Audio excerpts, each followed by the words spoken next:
കഴിഞ്ഞ ഒരു നൂറ്റാണ്ടിനിടയിൽ പ്രപഞ്ചവിജ്ഞാനീയം എന്ന ശാസ്ത്രശാഖ അതിദ്രുതം മുന്നേറിയിട്ടുണ്ട്. ആപേക്ഷിക സിദ്ധാന്തം മുതൽ ആരംഭിച്ച വിപ്ലവകരമായ മുന്നേറ്റങ്ങൾ ഇന്ന് പ്രപഞ്ചരഹസ്യങ്ങളുമായി ബന്ധപ്പെട്ട എണ്ണമറ്റ തിരിച്ചറിവുകളിലേക്ക് ആധുനിക മനുഷ്യനെ നയിച്ചിരിക്കുന്നു. ഓരോ ഘട്ടത്തിലും ശാസ്ത്രജ്ഞർ ലോകത്തോട് വെളിപ്പെടുത്തുന്ന വസ്തുതകൾ കാലങ്ങളായി നാം സൂക്ഷിച്ചിരുന്ന അനവധി സങ്കല്പങ്ങളെ ഉടച്ചു വാർക്കുവാൻ പര്യാപ്തമാണ്. ഇന്ന് ശാസ്ത്രം വാനോളം വളർന്നു എന്ന് നാം കരുതുന്ന ഈ ആധുനിക കാലഘട്ടത്തിലും നമ്മുടെ തിരിച്ചറിവുകൾ പരിമിതങ്ങളാണ് എന്നതാണ് വാസ്തവം. എന്നാൽ ശാസ്ത്രവും ശാസ്ത്രജ്ഞരും തങ്ങളുടെ യാത്ര തുടരുകയാണ്. പ്രപഞ്ചരഹസ്യങ്ങളുടെ ആഴം തേടിയുള്ള ആ യാത്ര ശാസ്ത്രജ്ഞരെയും ശാസ്ത്രചിന്തകരെയും ഈ സമൂഹത്തെ തന്നെയും ഏറെ ബോധ്യങ്ങളിലേക്ക് നയിച്ചുകൊണ്ടിരിക്കുന്നു.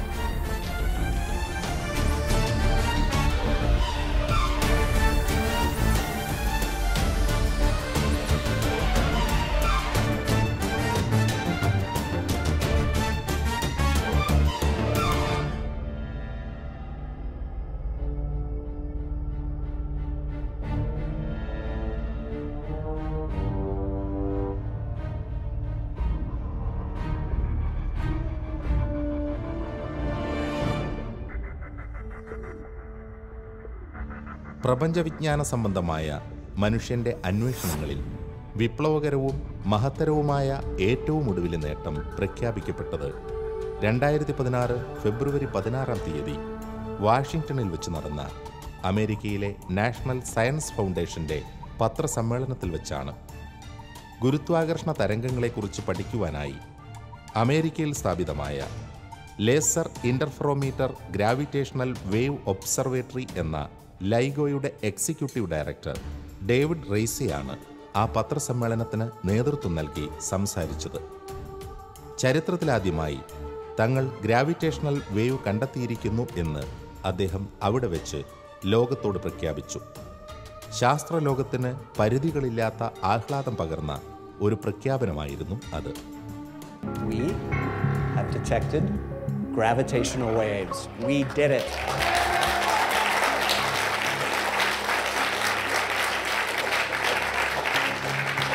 So on September 14th, 2015, the two LIGO observatories in Hanford, Washington and Livingston, Louisiana recorded a signal nearly at the same time, nearly simultaneously, and the signal had a very specific characteristic of as time went forward, the frequency went up. And what was amazing about this signal is that it's exactly what you would expect, what Einstein's theory of general relativity would predict for two big massive objects like black holes in spiraling and merging together. The black holes are getting closer and closer to one another. The orbit is speeding up, and eventually they're going to merge. The event horizons are going to join, boom. They produce one big black hole, which relaxes, and you see a little bit of vibration there. So each of these black holes are about 150 kilometers in diameter, a little bit bigger than that. Take something that's 150 kilometers in diameter, pack 30 times the mass of the sun in that. Accelerate it to about half the speed of light. Now take another thing, 30 times the mass of the sun, accelerate at half the speed of light and collide them together. That's what we saw here. ഭൗതിക ശാസ്ത്രലോകത്തെ വിപ്ലവകരമായി സ്വാധീനിച്ച ഒന്നാണ് Albert ഐൻസ്റ്റൈൻ്റെ പൊതു ആപേക്ഷികതാ സിദ്ധാന്തം. 1916 ലോകത്തിനു മുന്നിൽ അവതരിപ്പിക്കപ്പെട്ട ആ സിദ്ധാന്തം ന്യൂട്ടന്റെ ഗുരുത്വാകർഷണ നിയമത്തിന് വിശദീകരിക്കാൻ കഴിയാത്ത പ്രപഞ്ച യാഥാർത്ഥ്യങ്ങളെ പലതിനെയും വിശദീകരിച്ചു. എല്ലാത്തിനുമുപരി പിൽക്കാല ശാസ്ത്രലോകത്തിന്റെ പ്രപഞ്ച സത്യങ്ങൾ തേടിയുള്ള യാത്രകൾക്ക് മികച്ചൊരടിത്തറയുമായിരുന്നു ഐൻസ്റ്റൈൻ പണി തീർത്തത്. ഗ്രാവിറ്റേഷണൽ വേവ് അഥവാ ഗുരുത്വാകർഷണ തരംഗങ്ങൾ ഉണ്ട് എന്ന് പ്രവചിച്ച ഐൻസ്റ്റൈൻ പോലും അത് കണ്ടെത്താൻ കഴിയുന്ന ഉപകരണങ്ങൾ ശാസ്ത്രത്തിന് നിർമ്മിക്കാൻ കഴിയുമെന്ന് കരുതിയിരുന്നില്ല. എന്നാൽ ആധുനിക ശാസ്ത്രത്തിൻ്റെ ജൈത്രയാത്രയിൽ ഐൻസ്റ്റൈൻ്റെ ആപേക്ഷികതാ സിദ്ധാന്തം പ്രഖ്യാപിച്ചതിൻ്റെ 100ാം വാർഷികത്തിൽ ഗുരുത്വാകർഷണ തരംഗങ്ങൾ കണ്ടെത്തിയതായുള്ള പ്രഖ്യാപനമുണ്ടായത് ശാസ്ത്രചരിത്രത്തിൽ നാഴികക്കല്ല് കൂടിയായ ഉജ്ജ്വല വിജയമാണ്. ഈ നേട്ടത്തിന് 2017 ഭൗതികശാസ്ത്രത്തിനുള്ള നോബൽ സമ്മാനവും നേടിയെടുക്കാനായി. വെറും കടലാസും പേനയും ഉപയോഗിച്ചിട്ട് സ്വന്തം ബുദ്ധി മാത്രം ഉപയോഗിച്ചിട്ട് ഐൻസ്റ്റൈൻ ആവിഷ്കരിച്ച ഗ്രാവിറ്റേഷൻ ഫീൽഡ് തിയറിയിൽ നിന്ന് ഉരുത്തിരിഞ്ഞു വന്ന ഒരു അവസ്ഥാവിശേഷമാണ് ഗ്രാവിറ്റേഷണൽ വേവ്സ് എന്ന് പറയുന്നത്. അദ്ദേഹം 1915 പ്രവചിച്ചു. കൃത്യം 100 വർഷം കഴിഞ്ഞപ്പോൾ അത് കണ്ടെത്തുകയും ചെയ്തു.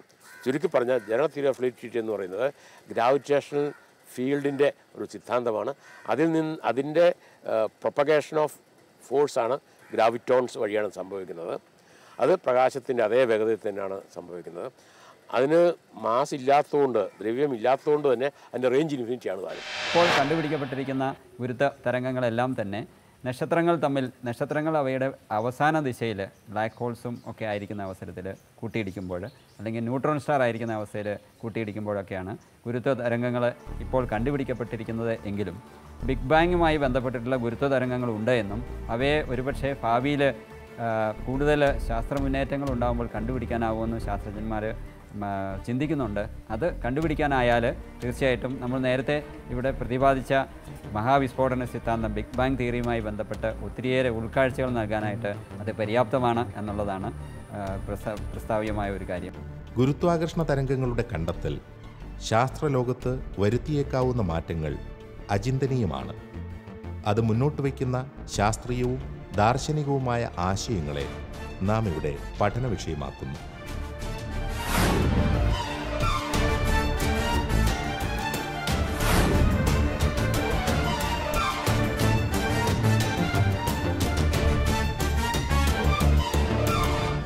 മോഡേൺ കോസ്മോളജിയിലെ തന്നെ വളരെ ചരിത്രപരമായ ഒരു കണ്ടുപിടുത്തമായി സമീപകാലത്ത് നടന്ന ഗുരുത്വാകർഷണ തരംഗങ്ങളുടെ കണ്ടുപിടുത്തം, ഗ്രാവിറ്റേഷണൽ വേവ്സിൻ്റെ ഡിസ്കവറി എന്ന് പറയുന്നത്, ഇത് ആധുനിക പ്രപഞ്ചവിജ്ഞാനീയത്തിലൊരു പുതിയ വാതായനം തന്നെ തുറക്കപ്പെട്ടതായിട്ട് അവകാശപ്പെടുന്നുണ്ട്. വരാൻ പോകുന്ന നമ്മുടെ പ്രപഞ്ചത്തെ പറ്റിയുള്ള അറിവുകളെല്ലാം ഇനി ഗ്രാവിറ്റേഷണൽ കോസ്മോളജിയുടെ വെളിച്ചത്തിലായിരിക്കാൻ സാധ്യതയുണ്ടല്ലോ. ഗ്രാവിറ്റേഷണൽ വേവ്സിൻ്റെ, ഗുരുത്വാകർഷണ തരംഗങ്ങളുടെ കണ്ടുപിടുത്തം ശാസ്ത്രത്തിലൊരു വിപ്ലവം എന്നതുപോലെ തന്നെ തത്വശാസ്ത്രത്തിലും വിശ്വാസ സംബന്ധിയായ വിഷയങ്ങളിൽ തന്നെ പ്രധാനപ്പെട്ട ഒരു വഴിത്താര തുറന്നു തരുന്നുണ്ട് എന്ന് ചിന്തിക്കാമെന്ന് തോന്നുകയാണ് അതിൻ്റെ വിവിധ അന്തർധാരകൾ പരിശോധിക്കുമ്പോൾ. ആദ്യമേ തന്നെ നമുക്ക് എന്താണ് ഈ ഗുരുത്വാകർഷണ തരംഗങ്ങളെ, എന്താണ് അതിൻ്റെ കണ്ടുപിടുത്തത്തിലേക്ക് നയിച്ചത്, അതിൻ്റെ പ്രസക്തി എന്തൊക്കെയാണെന്നുള്ളത് അല്പം ഒന്ന് ശാസ്ത്രീയമായിട്ട് വിശദീകരിക്കാമോ? ഇത് വളരെ ആധുനികമായിട്ടുള്ള ലേറ്റസ്റ്റ് ആയിട്ടുള്ള ഒരു കണ്ടുപിടുത്തമാണ്. അതുപോലെ തന്നെ ഇത് വളരെയധികം റെവല്യൂഷണറിയാണ്. ഇത് സയൻസിനെ തന്നെ റെവല്യൂഷനൈസ് ചെയ്യും. ഒരു മഹാപരിവർത്തനം സയൻസിലുണ്ടാവും എന്നുള്ളതിന് യാതൊരു സംശയവുമില്ല. പഴയ സംഗതികൾ ഇലക്ട്രോമാഗ്നറ്റിക് വേവ്സ് ഒന്നും പോകത്തില്ല. പക്ഷേ ഇതിൻ്റേതായ ഒരു പ്രത്യേക റോള് പ്ലേ ചെയ്യുന്നതായിരിക്കും വരുന്ന ഡെക്കേഡ്സിലും നൂറ്റാണ്ടുകളിലുമൊക്കെ. ഇനി ഇതിനെപ്പറ്റി പറയുക എന്ന് പറഞ്ഞു കഴിഞ്ഞാൽ ഇത് വളരെ ഹൈ പവേർഡ് ഫിസിക്സാണ്. സാധാരണ ഫിസിക്സ്കാർക്ക് പോലും കോളേജ് സ്റ്റുഡൻസിന് പോലും പ്രയാസമുള്ള ഒരു സംഗതിയാണ്. വളരെ അബ്സ്ട്രാക്റ്റാണ്, ഹൈലി മാത്തമാറ്റിക്കലാണ്, ഹൈലി കൗണ്ടർ ഇൻറ്റ്യൂറ്റീവ്. നമ്മൾ ഉദ്ദേശിക്കുന്ന പോലെ അല്ല അത് സംഭവിക്കുക. നമ്മുടെ കോമൺ സെൻസിന് വിരുദ്ധമായിട്ട് പോകുന്ന പോലെ നമുക്ക് തോന്നിയേക്കാം. ഐൻസ്റ്റൈൻ 1916 ഇതിനെപ്പറ്റി പ്രെഡിക്റ്റ് ചെയ്തായിരുന്നു. ഐൻസ്റ്റൈൻ്റെ ജനറൽ തിയറി ഓഫ് റിലേറ്റിവിറ്റി അനുസരിച്ച് ഇതിനെപ്പറ്റി പ്രെഡിക്റ്റ് ചെയ്യാൻ 1916. പക്ഷേ ഇത് സയൻറ്റിഫിക്കായിട്ട് സ്ഥാപിച്ചത് 2016 100 വർഷം എടുത്തു.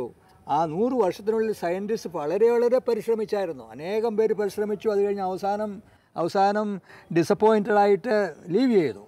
അങ്ങനെ 100 വർഷത്തോളം ഇത് പരിശ്രമിച്ചതിൻ്റെ ഫലമായിട്ടാണ് ഇത് വന്നിരിക്കുന്നത്.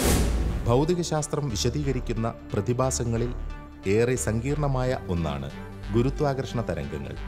അടിസ്ഥാനപരമായ ചില ശാസ്ത്രീയ തത്വങ്ങൾ മനസ്സിലാക്കാത്ത പക്ഷം വ്യക്തമായ ശാസ്ത്രീയ അടിത്തറയുള്ള ഈ പ്രതിഭാസത്തെ സംബന്ധിച്ച പഠനങ്ങൾ ഉൾക്കൊള്ളുക ശ്രമകരമാണ്. നാം പ്രകൃതിയിൽ കാണുന്ന വിവിധതരം തരംഗങ്ങളുമായി ഗുരുത്വാകർഷണ തരംഗങ്ങൾക്ക് ചില സമാനതകളുണ്ട്. എന്നാൽ ഗുരുത്വാകർഷണ തരംഗങ്ങളെ പ്രപഞ്ചത്തിലുള്ള മറ്റൊന്നിനും ആഗിരണം ചെയ്യാനോ പ്രതിഫലിപ്പിക്കാനോ കഴിയില്ല എന്ന് ശാസ്ത്രം പറയുന്നു. അതിനാൽ തന്നെ ഈ പ്രപഞ്ചത്തിലുള്ള സകലതും ഈ തരംഗങ്ങൾക്ക് മുന്നിൽ സുതാര്യമാണ്. What is a wave? എല്ലാവർക്കും അറിയാം വേവ് എന്താണെന്നുള്ളത്. വാട്ടർ വേവ് നമ്മൾ കണ്ടിട്ടുണ്ട്, അതുകൊണ്ട് വേവ് എന്താണെന്നുള്ളത് നമുക്കെല്ലാം അറിയാം. പക്ഷേ wave, what is a wave? അത് ചോദിച്ചു കഴിയുമ്പോഴത്തേക്കും വേവ് ഉണ്ടല്ലോ, എനിക്കിത് ഈ രീതിയിൽ സംസാരിക്കാം. ഒരു എക്സ്ട്രാ എനർജി എവിടെയെങ്കിലും വന്നു കഴിഞ്ഞാൽ അതുണ്ടല്ലോ, ആ എനർജി അവിടെ തന്നെ നിൽക്കത്തില്ല. അത് അവിടുന്ന് അതിന് ചുറ്റുപാടും അത് ഡിസ്ട്രിബ്യൂട്ട് ചെയ്യപ്പെടും. ആ ഡിസ്ട്രിബ്യൂഷൻ ചെയ്യുന്നതിൻ്റെ ആ രീതിയാണ്, ആ mode of distribution is wave. ഉദാഹരണത്തിന് നമ്മൾ ഒരു കുളം ഉണ്ടെന്ന് കൂട്ടിക്കോ, ആ കുളത്തിൻ്റെ അകത്തോട്ട് നമ്മളൊരു വലിയൊരു കല്ലിട്ടെന്ന് കൂട്ടും. കല്ല് വീഴുക എന്ന് പറയുന്നത് എക്സ്ട്രാ എനർജി അവിടെ വരികയാണ്. ആ എനർജി വന്നപ്പോഴത്തേക്കും വെള്ളത്തിന് ഭയങ്കര ഭാരം അനുഭവപ്പെടുന്നു. അത് ആ എക്സ്ട്രാ എനർജി വെള്ളം പതുക്കെ ഡിസ്ട്രിബ്യൂട്ട് ചെയ്യുകയാണ് വേവിൻ്റെ ഫോത്തിൽ. അപ്പോൾ അതാണ് വേവിൻ്റെ idea, mode of transfer of energy. Gravitation എന്ന് പറഞ്ഞു കഴിഞ്ഞാൽ മാസുമായിട്ട്, അതായത് മെറ്റീരിയലുമായിട്ട് ബന്ധപ്പെട്ട ഒരു വേവ് എന്ന് പറയാം, എനർജി എന്ന് പറയാം. ഓക്കെ, അപ്പം ഐൻസ്റ്റൈൻ പറയുന്നത് എങ്ങനെയാണ്, വെൻ മാസ് മൂവ് ചെയ്യുമ്പോഴത്തേക്കും, ആക്സിലറേറ്റ് ചെയ്യുമ്പോഴത്തേക്കും energy is produced and gravitational waves are produced. പൊതു ആപേക്ഷികതാ സിദ്ധാന്തത്തിൻ്റെ അടിസ്ഥാന ആശയങ്ങളിൽ ഒന്നായിരുന്നു സ്പേസ് അഥവാ സ്ഥലത്തിൻ്റെ 3 മാനങ്ങളും കാലത്തിൻ്റെ 1 മാനവും ഒരുമിച്ച് ചേർത്തുള്ള 4 മാനങ്ങളുള്ള സ്പേസ് ടൈം. പ്രപഞ്ച നിയമങ്ങളെ വിശാലമായ അർത്ഥത്തിൽ സമീപിക്കുമ്പോൾ സ്ഥലത്തിനും കാലത്തിനും പ്രത്യേകമായ നിലനിൽപ്പില്ല എന്ന ഐൻസ്റ്റൈൻ്റെ ആശയം ഗുരുത്വാകർഷണ തരംഗങ്ങളെക്കുറിച്ച് പഠിക്കുമ്പോഴും അടിസ്ഥാന തത്വങ്ങളിൽ ഒന്നാണ്. നമ്മൾ സാധാരണ മനസ്സിലാക്കുന്നത് സ്പേസ് ഉണ്ട്, സ്പേസിന് 3 ഡയമെൻഷൻസ് ഉണ്ട്, ലെങ്ത്, ബ്രെഡ്ത്ത്, ഹൈറ്റ്, ഇങ്ങനെ 3. പിന്നെ ടൈമിന് 1 ഡയമെൻഷനാണ്. ഇത് രണ്ടും സെപ്പറേറ്റ് ആയിട്ടാണ് നമ്മൾ അനുഭവിക്കുന്നതും മനസ്സിലാക്കുന്നതും. പക്ഷേ ഐൻസ്റ്റൈൻ 1905 പറഞ്ഞു അത് സെപ്പറേറ്റ് ആയിട്ട് കണക്കാക്കുന്നത് ശരിയല്ല, യഥാർത്ഥത്തിൽ അത് ഒന്നാണ്. ഇപ്പം നമ്മളങ്ങനെ ആ രീതിയിൽ ചിന്തിക്കുകയും അനുഭവിക്കുകയും ചെയ്യുന്നതുള്ളൂ എന്ന് പറഞ്ഞു. ഈ 4 ഡയമെൻഷണൽ സ്പേസ് ടൈം കണ്ടിന്യൂം ഒരു ഫിസിക്കൽ റിയാലിറ്റിയാണ്. അതായത് ഇത് വെറും ഒരു മാത്തമാറ്റിക്കൽ സങ്കല്പമല്ല, ഒരു ഫിസിക്കൽ റിയാലിറ്റിയാണ്. ഫിസിക്കൽ റിയാലിറ്റി എന്ന് പറഞ്ഞു കഴിഞ്ഞാൽ that can influence us and we can influence that one. Just like എൻ്റെ കൈ ഒരു ഫിസിക്കൽ റിയാലിറ്റി എന്ന് പറയുമ്പോൾ ഈ കൈ കൊണ്ട് എനിക്ക് മറ്റുള്ളവർക്ക് അടിക്കാം, മറ്റുള്ളവർ എന്നെ അടിച്ചു കഴിഞ്ഞാൽ അതെനിക്ക് അനുഭവിക്കുകയും ചെയ്യും. അത് അങ്ങനെ ഒരു ഫിസിക്കൽ റിയാലിറ്റിയാണ്. അപ്പോൾ ഇത് മനസ്സിലാക്കേണ്ട ആവശ്യമാണ്. പ്രപഞ്ചത്തിൻ്റെ നാം കാണുന്ന രൂപഭാവങ്ങൾക്ക് അതീതമായ അവസ്ഥകളെ വിശകലനം ചെയ്യുമ്പോൾ അതിൻ്റെ സ്വഭാവത്തെ ഏകമാനമായ രീതിയിൽ വിശദീകരിക്കുവാൻ സ്ഥലകാലങ്ങളെ ഒരുമിപ്പിച്ചുകൊണ്ട് 4 മാനങ്ങളിൽ സമീപിക്കുന്നത് വഴി സാധിക്കുന്നു. എണ്ണമറ്റ ഗാലക്സികളെക്കുറിച്ചും സൂക്ഷ്മതലത്തിൽ ആറ്റങ്ങളെക്കുറിച്ചും പഠിക്കുമ്പോൾ ഈ രീതി ആവശ്യമാണ്. ഇത്തരത്തിൽ ആധുനിക ശാസ്ത്രം വിശകലനത്തിനുപയോഗിക്കുന്ന മാതൃകയെ സ്പേസ് ടൈം കോണ്ടിനം അഥവാ സ്ഥലകാല സാതത്വം എന്ന് വിശേഷിപ്പിക്കുന്നു. സ്പേസ് ടൈം കണ്ടിന്യൂറ്റി വേണമെങ്കിൽ നമുക്ക് ഒരു സ്റ്റേജിനോട് കമ്പയർ ചെയ്യാം. ആക്ടേഴ്സ് ഉണ്ടല്ലോ, ആക്ടേഴ്സാണ് ഇവൻറ്റ്സ് ടേക്ക് പ്ലേസ്. ഇപ്പോൾ ഇൻ ദ സ്റ്റേജിൽ events take place, events are taking place in the space, അതുണ്ടല്ലോ, അത് ഇതിനോട് താരതമ്യപ്പെടുത്താവുന്നതാണ്. സ്റ്റേജ് മൂവ് ചെയ്യുന്നില്ല സാധാരണ, അതിൻ്റെ നടന്മാരും ആക്ടേഴ്സും മൂവ് ചെയ്യുന്നുണ്ട്. പക്ഷേ ഗ്രാവിറ്റേഷൻ വേവ്സ് വരുമ്പോഴത്തേക്കും സംഭവിക്കുന്നതെന്ന് ചോദിച്ചാൽ ആ സ്റ്റേജ് ഇങ്ങോട്ട് മൂവ് ചെയ്യുന്നു.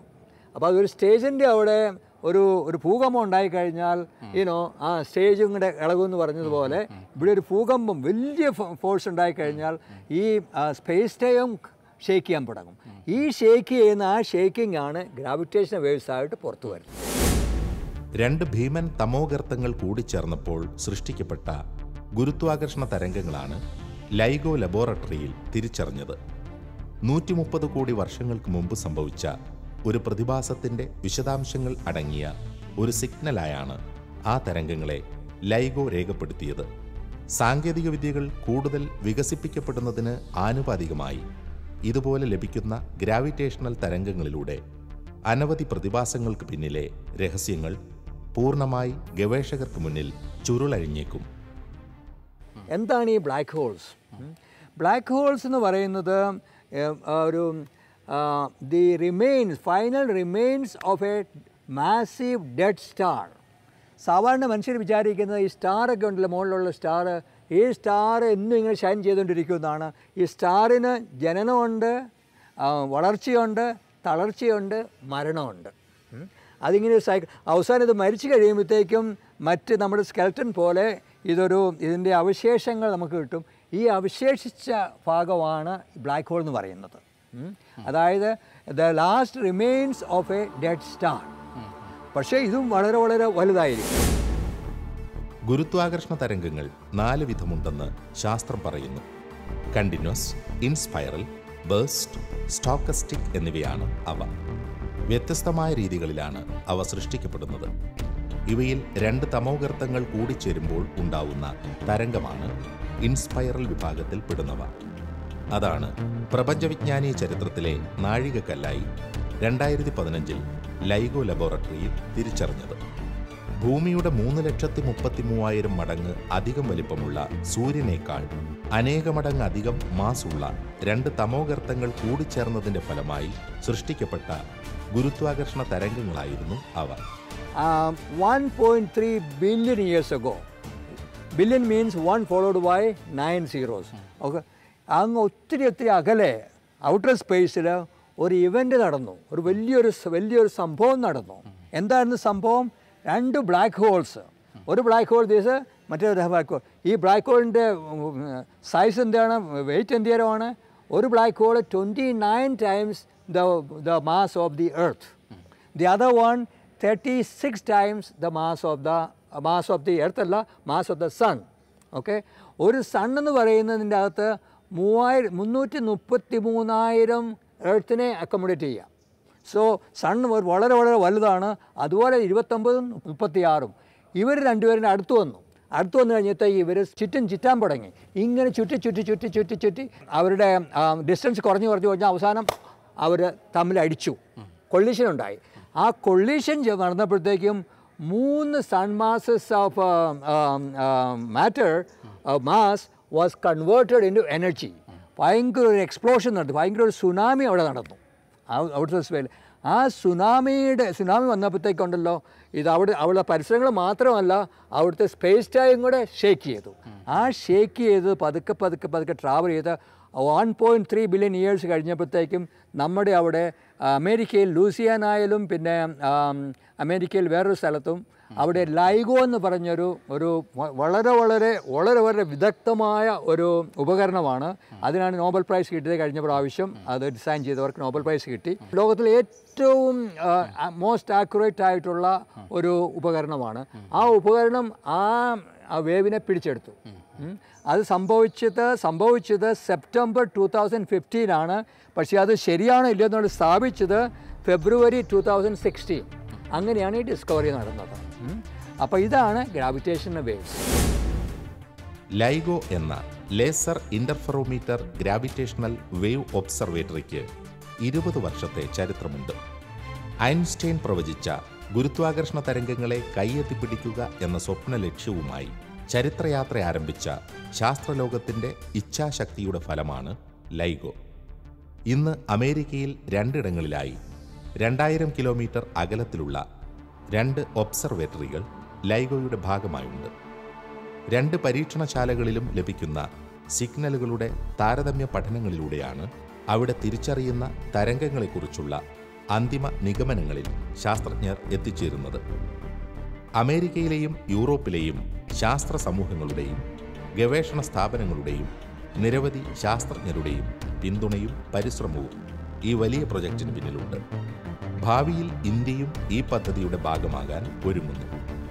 അത്യന്തം സങ്കീർണമായ ഇതിൻ്റെ സംവിധാനങ്ങൾ ഉപയോഗിച്ച് 2015 സെപ്റ്റംബറിൽ ആ നാളുകളിൽ ഭൂമിയെ കടന്നുപോയ ഗ്രാവിറ്റേഷണൽ വേവിനെ തിരിച്ചറിയുകയും രേഖപ്പെടുത്തുകയും ചെയ്തു. ഈ നേട്ടം സമീപകാല ഭൗതിക ശാസ്ത്രത്തിലെ ഏറ്റവും മികച്ച ഒന്നായി പരിഗണിക്കപ്പെടുന്നു.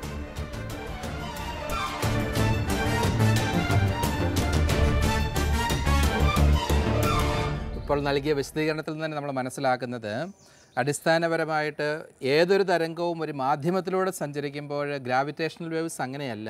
ഇതൊരു മാധ്യമത്തിലൂടെ സഞ്ചരിക്കുന്ന വേവ് അല്ല, അച്ഛൻ പറഞ്ഞതുപോലെ ആ സ്റ്റേജ് തന്നെ ചലിക്കുകയാണ്.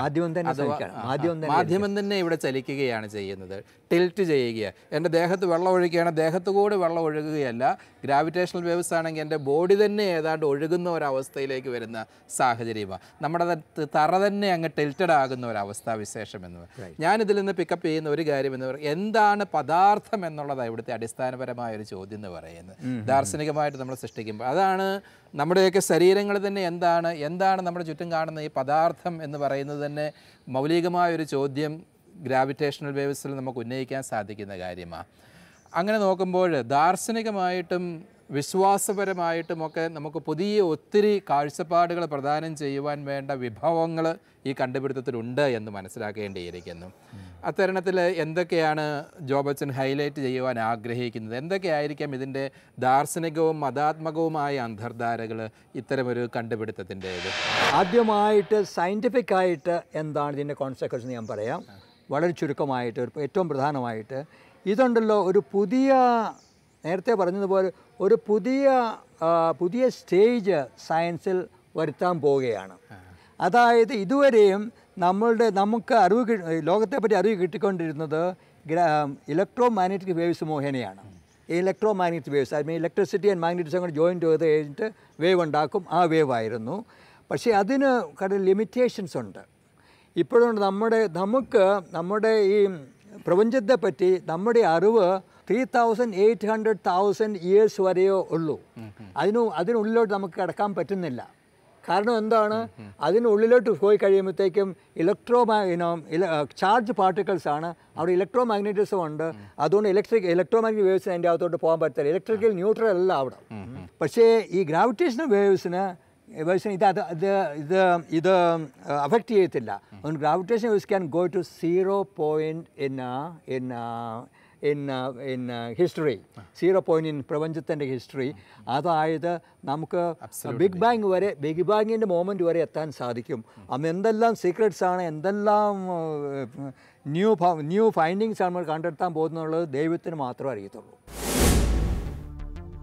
ഗുരുത്വാകർഷണ തരംഗങ്ങളുടെ കണ്ടെത്തൽ നമുക്ക് മുന്നിൽ വച്ചു നീട്ടുന്ന സാധ്യതകൾ അനന്തമാണ്.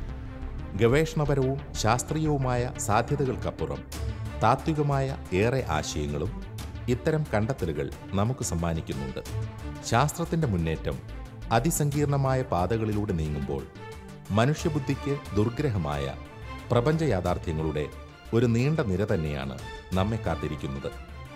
കഴിഞ്ഞ കാലങ്ങളിൽ നാം തിരിച്ചറിഞ്ഞവയും ഇന്ന് നാം കണ്ടുകൊണ്ടിരിക്കുന്നവയുമായ പ്രപഞ്ച സത്യങ്ങൾക്കപ്പുറം ഇനി നാം സഞ്ചരിക്കേണ്ട പാത ദൈർഘ്യമേറിയതാണ് എന്ന യാഥാർത്ഥ്യം സർവശക്തനായ ദൈവത്തിൻ്റെ മഹത്വത്തെ തന്നെയാണ് വിളംബരം ചെയ്യുന്നത്. സാധാരണ നമ്മൾ പറയാറുണ്ട്, there are 2 books. God has given 2 books. ചിലർ പറയും 2 book theory എന്ന് പറയും. Book of Scripture and Book of Nature. Book of Scripture tells us about our വിശ്വാസ സത്യങ്ങളെ പറ്റി പറയുന്നു. Book of Nature is another book called Book of Nature. Nature is the universe. Okay, ആ book of നേച്ചറും ദൈവത്തിൻ്റെ കാര്യങ്ങൾ സൃഷ്ടാവിൻ്റെ കാര്യങ്ങൾ നമ്മെ വെളിപ്പെടുത്തുന്നുണ്ട്. പല സത്യങ്ങൾ നമ്മളെ വെളിപ്പെടുത്തുന്നുണ്ട്. ഈ 2 ബ്ലാക്ക് ഹോൾ 29ഉം 36ഉം സൺമാസമുള്ള ബ്ലാക്ക് ഹോൾ അടിച്ചപ്പോഴത്തേക്കും വലിയ ഇതുണ്ടായിരുന്നുള്ളത്. പക്ഷേ ഇപ്പോൾ സയൻറ്റിസ്റ്റ് കണ്ടുപിടിച്ചിരിക്കുന്നു 10 ബില്യൺ സൺമാസസ് ഉള്ള ബ്ലാക്ക് ഹോൾ ഉണ്ടെന്ന്. അപ്പോൾ അത് 10 ബില്യൺ ഉള്ളത് 2 എണ്ണം അടിക്കുവാണെങ്കിൽ എന്തായിരിക്കും സംഭവിക്കുന്നത് നമുക്കറിയാം. എന്തേരം പവറായിരിക്കും വരിക. സയൻറ്റിസ്റ്റിൻ്റെ കാൽക്കുലേഷൻ അനുസരിച്ച് ഈ 1.3 ബില്യൺ ഇയേഴ്സ് കൊളൈഡ് ചെയ്തപ്പോഴത്തേക്കും ഉണ്ടായ energy is 50 times more than all the energy we know now. All the sun energy, all this energy put together 50 times more ആണ്. അപ്പോൾ ഇതെങ്ങനെ 2 എണ്ണം അടിക്കുവാണെങ്കിൽ എന്തായിരിക്കും അതിൻ്റെത്? അപ്പോൾ നമ്മൾ ഒരു ഓൾമൈറ്റിയുടെ മൈറ്റ് നമുക്ക് കാണാൻ സാധിക്കുമെന്ന് പറയാം. ശാസ്ത്രത്തിൻ്റെ കാഴ്ചപ്പാടുകളും തിരിച്ചറിവുകളും കൂടുതൽ വിശാലമാകുന്നതിനനുസരിച്ച് മാനവരാശിയുടെ ലോകദർശനത്തിനും വീക്ഷണങ്ങൾക്കും മാറ്റം വരികയാണ്. ഈ മഹാപ്രപഞ്ചത്തിൻ്റെ രഹസ്യങ്ങൾ വെളിപ്പെടുന്നതിനനുസരിച്ച് നമ്മുടെ ഭൗതിക സങ്കല്പങ്ങളുടെ നിസ്സാരതയും വ്യക്തമാകുന്നു. കണ്ണുകൾ കൊണ്ട് കാണുന്ന ചിലതിനെ മാത്രം അടിസ്ഥാനമാക്കി അദൃശ്യമായവയെ തള്ളിപ്പറഞ്ഞിരുന്ന ചിന്താധാരകൾ അപ്രസക്തമാകുവാൻ ഇനി അധികം കാലമില്ല. ആത്മീയ സത്യങ്ങളും ശാസ്ത്രീയ ബോധ്യങ്ങളും തമ്മിലുള്ള അകലം ഇവിടെ കുറഞ്ഞുകൊണ്ടിരിക്കുന്നു. ഈ മാറ്റർ സ്പിരിറ്റ് ഡിസ്റ്റിങ്ഷൻ, അരൂപി പദാർത്ഥ ഡിസ്റ്റിങ്ഷൻ പതുക്കെ ബ്ലർ ചെയ്തുകൊണ്ടിരിക്കുകയാണ്, മാഞ്ഞുകൊണ്ടിരിക്കുകയാണ്. നേരത്തെ നമ്മൾ ഓർത്തു സ്പേസ് ടൈം കണ്ടിന്യൂം റിയാലിറ്റി അല്ല, റിയാലിറ്റി ആണെങ്കിൽ അത് നമുക്ക് തൊടാൻ സാധിക്കണം, നമുക്ക് അതിനെ ടേസ്റ്റ് ചെയ്യാൻ സാധിക്കണം എന്നൊക്കെ ആയിരുന്നു. ഇപ്പോൾ സ്പേസ് ടൈം കണ്ടിന്യൂ എന്ന് പറഞ്ഞാൽ കംപ്ലീറ്റ്ലി അബ്സ്ട്രാക്റ്റ് ആയിട്ടുള്ളതാണ്, അതും ഫിസിക്കലാണെന്നുള്ളത് നമുക്ക് മനസ്സിലായി. ഇപ്പോൾ ഫിസിക്കൽ സ്പിരിച്വൽ ഡിസ്റ്റിങ്ഷൻ പതുക്കെ കുറഞ്ഞുകൊണ്ടിരിക്കുകയാണ്. ഒരു നമുക്ക് വേണം പറയാം, ഒരു ഗ്രഡേഷനാണ്. സ്പിരിറ്റും മാറ്ററും ഒരുമിച്ചാണ് പോകുന്നത്. അതിങ്ങനെ താഴ്ന്ന നിലയിൽ അവർ തമ്മിലുള്ള ഡിഫറൻസ് വളരെ വ്യക്തമാണ്. വളർന്നുകൊണ്ടിരിക്കുമ്പോൾ, ഡെവലപ്പ് ചെയ്തുകൊണ്ടിരിക്കുമ്പോൾ, അങ്ങനെ വരുമ്പോൾ ഈ ഡിസ്റ്റിങ്ഷൻ കുറഞ്ഞുകൊണ്ട് വരികയാണ്. അപ്പോൾ instead of sharp distinction between matter and spirit, ഇപ്പോൾ നമ്മൾ കാണുന്ന ഒരു ഗ്രാജുവൽ ചേഞ്ചാണ്. ഇത് വളരെ പ്രധാനപ്പെട്ട കാര്യമാണ്. സോളിനെ പറ്റിയും ആത്മാവിനെ പറ്റിയും മറ്റൊക്കെ സ്പിരിച്വാലിറ്റി പറ്റിയൊക്കെ പറയുമ്പോൾ ഈ കാര്യങ്ങൾ വളരെ പ്രാധാന്യം അർഹിക്കുന്നതായിരിക്കും.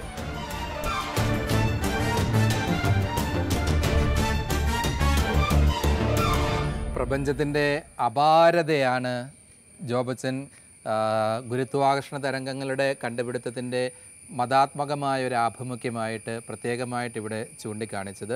പ്രപഞ്ചം ഇത്രമാത്രം അഗ്രാഹ്യവും അപാരവും സർവശക്തവുമാണെങ്കിൽ ഇതിൻ്റെ സൃഷ്ടാവായ സർവശക്തൻ എത്രയോ ഭയങ്കര ശക്തിയുള്ളവനായിരിക്കും. നമ്മൾ ദൈവത്തെ സർവശക്തൻ എന്ന് വിളിക്കുന്നതിൻ്റെ വിശാലമായ ആകാശങ്ങൾ ഗുരുത്വാകർഷണ തരംഗങ്ങളുടെ കണ്ടുപിടുത്തം നമ്മുടെ മുന്നിൽ തുറന്നു കാണിക്കുകയാണ് എന്ന ജോബച്ചൻ നമുക്ക് വിശദീകരിച്ച് തന്നത്. അതുകൊണ്ട് തന്നെ മതാത്മകമായിട്ട് വളരെ പ്രസ്പഷ്ടമായ ആഭിമുഖ്യങ്ങൾ നമുക്ക് ഗുരുത്വാകർഷണ തരംഗങ്ങളിൽ നിന്ന് കണ്ടുപിടുത്തുവാനായിട്ട് സാധിക്കും. ഞാൻ നേരത്തെ സൂചിപ്പിച്ചതുപോലെ ഇത് പദാർത്ഥ രഹസ്യങ്ങളിലേക്ക് വിരൽ ചൂണ്ടുന്ന ഒരു കാര്യം കൂടിയാണ്. നമ്മുടെ ഓരോരുത്തരുടെയും ശരീരം എന്താണ് എന്നും കൂടിയാണ് അടിസ്ഥാനപരമായിട്ട് ഇത് പറഞ്ഞു തരുന്നത്. ഐൻസ്റ്റൈൻ തന്നെ പറഞ്ഞിട്ടുണ്ട്, ശരീരം എന്ന് പറയുന്നത് ഊർജത്തിൻ്റെ ഒരു ക്ഷേത്രം തന്നെയാണ്.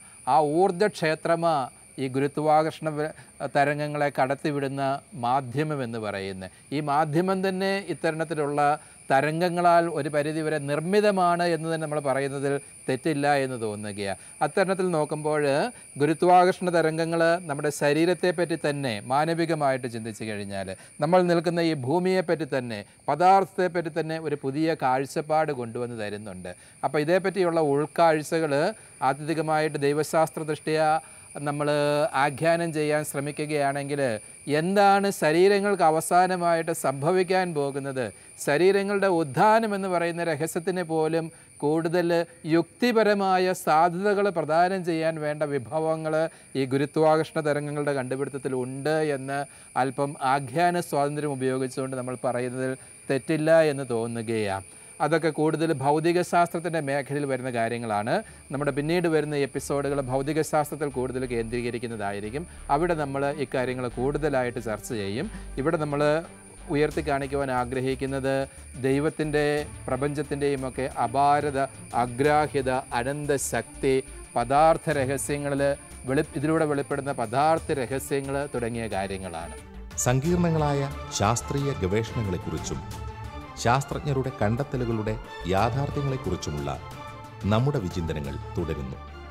ശാസ്ത്രമുയർത്തുന്ന ദീപശിഖയെ പിൻചെന്നുകൊണ്ട് ദൈവമഹത്വത്തെ തിരിച്ചറിയുവാൻ നമുക്ക് ലഭിച്ചിരിക്കുന്ന വലിയ അവസരങ്ങളെ ഓർത്ത് സൃഷ്ടാവും സർവശക്തനുമായ ദൈവത്തിന് നന്ദി അർപ്പിക്കാം.